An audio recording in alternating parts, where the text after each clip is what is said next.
Messiaen was not just a musical composer, but also a serious ornithologist and sonic environmentalist who made a new connections between musical and non-musical sources, such as birdsong, sound color synesthesia, and Catholic theology.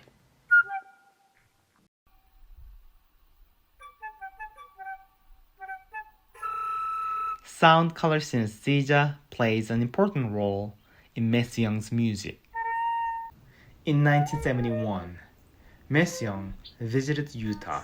He was inspired by the birds and the landscape, particularly at colorful Bryce Canyon. He transformed the colors of the canyon into the musical notes.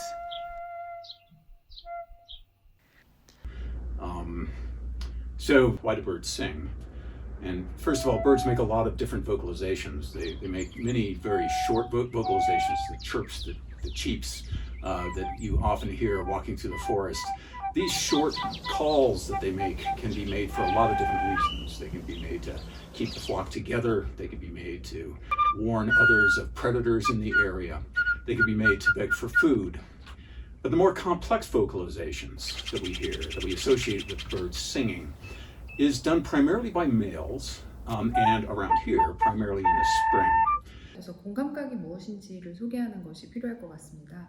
저희가 중고등학교 때 공감각이라고 하는 단어를 배우고 자라죠. 공감각적 심상.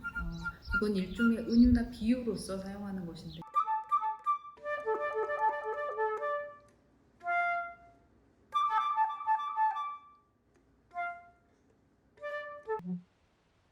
The unfortunate thing is that birds around the world are under threat.